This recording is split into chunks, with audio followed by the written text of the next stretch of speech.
Lolly characters with delusions of grandeur is always a nice shtick to really get a lot of laughs out of. The Great Jahy Will Not Be Defeated has finally finished its airing of 20 episodes running from the summer to fall 2021 anime season.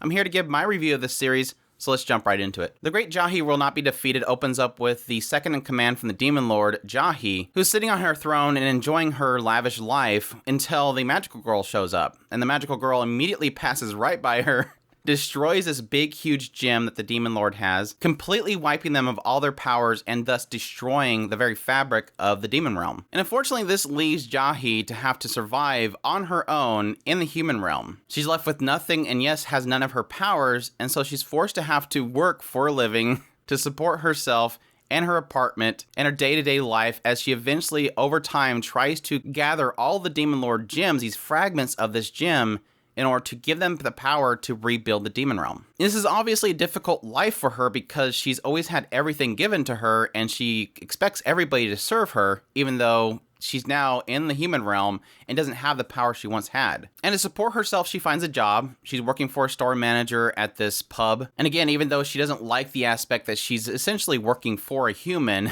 it seems like everything that the store manager does kind of throws her off. Because the store manager is very loving and very warm, it kind of throws Jahy off. Despite Jahy claiming about how powerful she is and who she used to be, the store manager doesn't really care, and she just basically warmly embraces her. And it's kind of the joke that kind of plays out through the entire series. You have, again, Jahy who claims that she's very powerful and that she doesn't like humans and that humans are below her, but she keeps having interactions with humans that kind of changes the way that she sees things. Even though she wants to be brash and overpowering, the people that she runs into are often either don't care or they throw her off with kind of a welcoming nature. This becomes very prevalent when you get to Kokoro, who is this little girl that essentially feeds into Jahy's kind of delusions, but at the same time wants to be her friend. And again, really throws her off because, I shouldn't be a friend of this human, but she's really sweet and I really like her. And the counterbalance to this whole idea, this idea that, humans are not as bad as I think they are, and so I'll give an inch, is when she has encounters with those that are kind of connected to the demon realm. Especially with Druge, who is kind of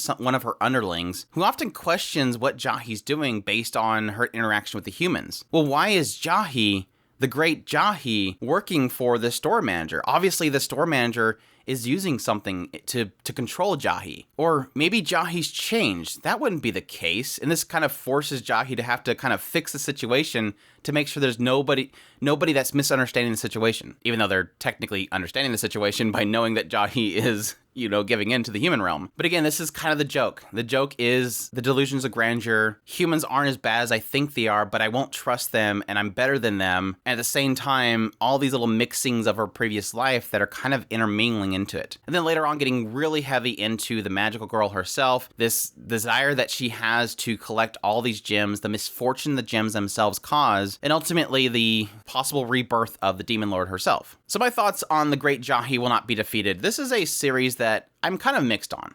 I think early on, coming into the show, it was great. I laughed so much, and I think, again, a lot of that has to come around the idea of how Jahy just thinks he's the greatest. Having this moment where she stands up on this table because whenever she loses her power, she becomes this little short girl. And she's up on this table as this little kid with a single t-shirt, and she's talking about how she's going to destroy the store manager, and the store manager is just pretty much like, oh, well, that's adorable, thank you, that's great, and just embraces her. And it completely throws her off. Add into that, having the seiyuu that they had for Jahy was incredible. This seiyuu, I couldn't have thought of anybody else that would have pulled off this character as well as Jahy. Maybe Aoyuki might have been able to do equally as good, but this seiyuu, it was perfect for this role. I couldn't have, the moment that I heard her voice come out and she stands on the table and starts declaring how great she is, I'm like, this is perfect. Like you nailed it. This was the person for this role. And those were the points that I really loved.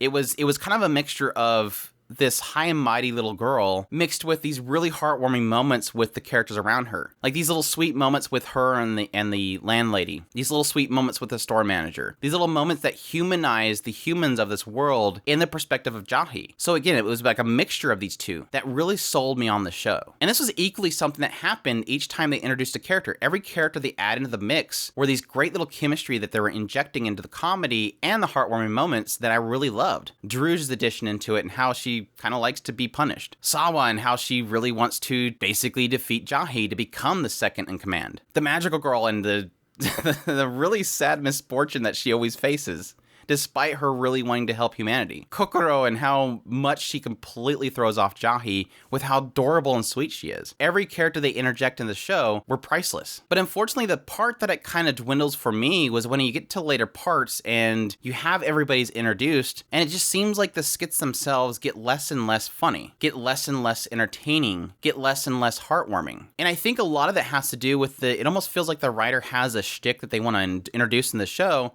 This idea, like there was, for example, this one case where Sawa is kind of putting out these traps and wanting Jahy to get stuck in them. And it plays this out where they put out a trap, the trap doesn't stop them, and they put out another trap. Well, this one's stronger, and it keeps doing it. And so I feel like the writer themselves either lose ideas, doesn't have much content to work with, or just kind of thinks that something's funny and keeps playing it out until it's just not, it's just, you beat the dead horse. So it's kind of one of those cases where I think this is a show that shouldn't be binged. It's a show that I think has so much going for it. There's so much heart in here. There's so many sweet moments. There's so many great, funny moments. But at the same time, it's something that just gets overplayed really quickly that I feel like if you were to binge through it, kind of like what I did with the second half, it gets a little annoying. And like I said, despite having so much good content here, the writer kind of spins their wheels and really sticks on certain jokes that just aren't funny. But even still, it was a really good show. I really enjoyed it. It's not going to be for everybody. I don't think this is like one of the greatest comedies of all time, even though I was really surprised by how many points in it just really, really got me emotionally. But I think it all like hinges on your enjoyment of Jahy. If you watch the first few episodes and you really like Jahy, you're going to love this series because the shtick is Jahy. It is around this cute little girl that is supposedly the demon lord that's able to transform into her full self still, that just thinks that she's better than everybody, and that is both cute and funny at the same time. But that's my thoughts on The Great Jahy Will Not Be Defeated. If that sounds interesting to you, definitely check it out. If you do, let me know down in the comments down below that you're going to check it out and what you're thinking of it. Or if you've already checked it out, let me know your thoughts on it. Subscribe if you haven't already. Share this video if you can. Support us on Patreon or through a tips link in the description below. We definitely appreciate everybody that does. And y'all take care.